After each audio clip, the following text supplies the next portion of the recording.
Design thinking is such an important concept in SUTD's pedagogy and education. So now, how do you think it is important, and what do you see is the value of design thinking? Okay. How has it been? You know that our university has a name called design, okay, and I think not many universities dare to put design in their name. Singapore University of Technology and Design. Why design come after technology? I think that's debatable, but basically we feel that the emphasis should be technology and design. And when we decided design, Tom make it very clear it's actually technical design. All the hands-on design, all the practical design, software design, but the whole value chain of design process. So in order to, I think, bring this what I call technical design to next level of innovation, that is why the design thinking comes to picture.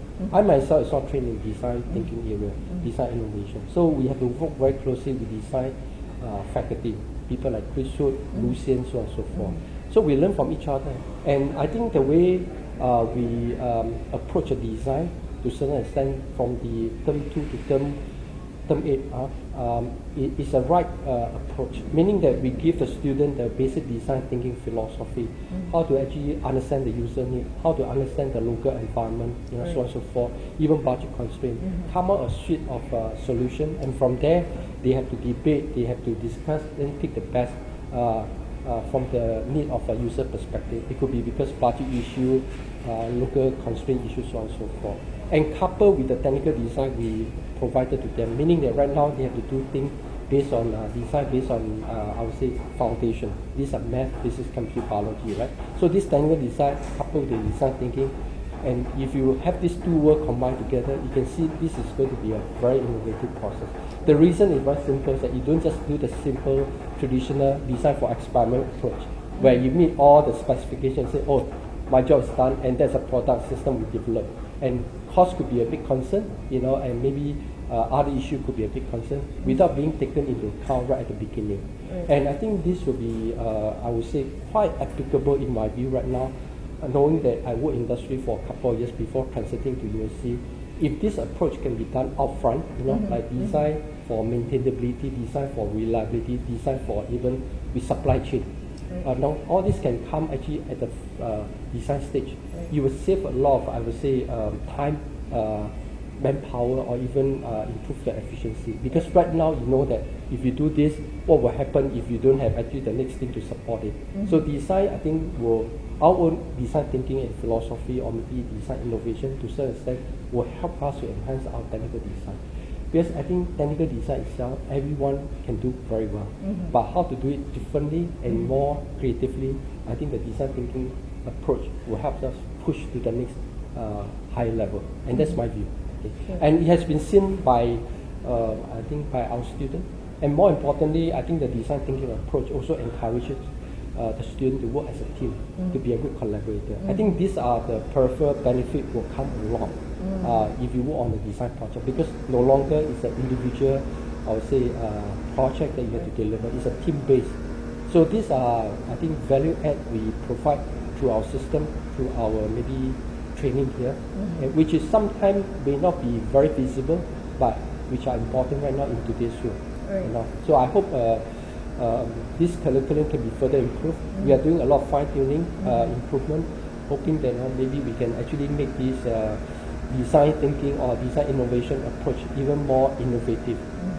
Like for instance, even thinking of how to apply to the maybe non-traditional technical design area, like maybe what I call arts design, more soft design, like fashion design. So I think it has a lot of potential, and everyone feels that maybe this is the right way to go as well. Because, like if you are able to design creative product, often it appeals to the user a lot.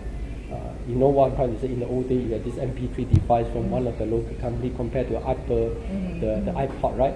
Eventually, iPod become the leader.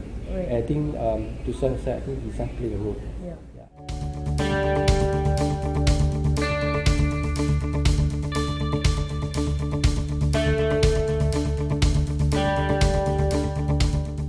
The embedded message has to be, you try to be creative, try to be innovative, right?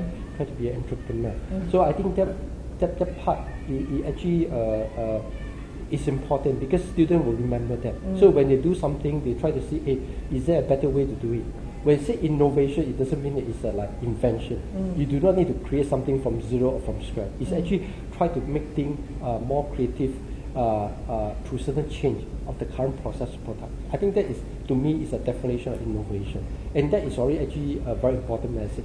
So you try to think out box, you try to actually push a boundary, then you try to actually see whether there is other means to do things quite differently, but you can still reach the final destination. I think that's very important. If not, if you are trying to use a conventional approach, I think it's very hard to break the boundary of innovative design. Even design can teach you so much, but you are not taking advantage of this creative thinking, entrepreneurship. I think, the design come up probably will not be the exciting as those very innovative design. This is what I'm trying to say.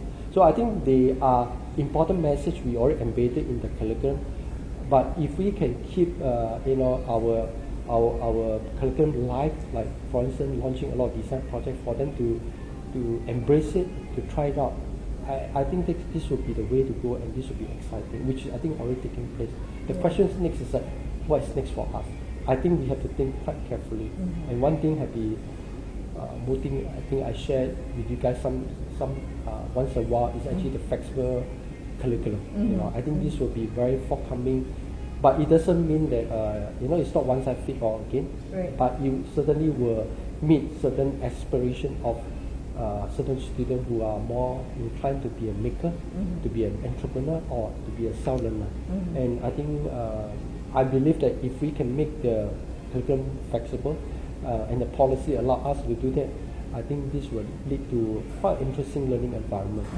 This university, if that can take place, will be a 24/7 learning, because people will just come in and out, learn, and at the same time maybe do interesting lab work, design work in the laboratory. And when they're tired, just go back to the hostel, or maybe take a nap, come back, continue. I think that kind of very flexible environment, interactive environment, I think would be the way to go. Yeah. So do you see sort of like a different model of teaching and learning in universities in the future? Okay, I think it depends on what you are looking at. To me, technical education, I think you still to make sure that your hands-on experience, your real experience is part and parcel of the learning. You cannot be just saying that I take an online course and I get an engineering degree. I don't believe in that model. Right. I knew that in some open university concept in UK, people even launch a MOOC slide for architecture. They can train architecture to a certain extent, but I think the graduate will be quite different, having different attributes. I think today we feel that the thing that we are lacking is really the hands-on experience. Try things, get it work, get excited. If it doesn't work, why is that so?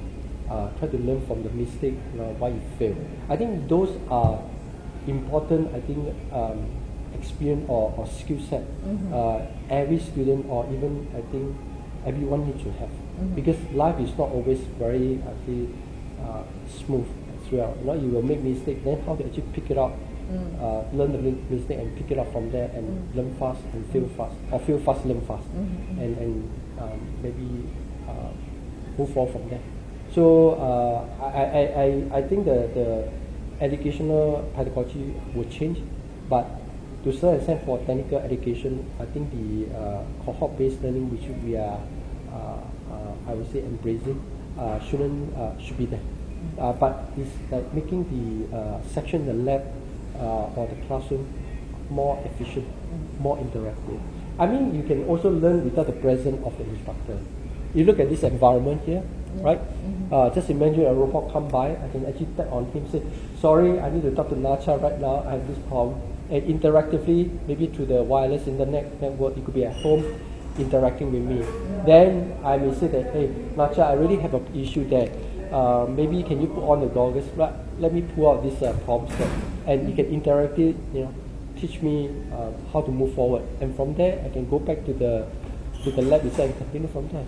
So don't you think that is exciting? So to some extent, you may not be physically present here, but I still will have the chance to actually practice it myself. It could be a software, hardware, system, but I still get the guidance through this new technology, teach me how to actually fix the issue, or maybe identify the problem and move forward from there. So I think that would be the way to go. And this can always happen in a team, right? You can have a group project located at different places, but still can actually work together interactively.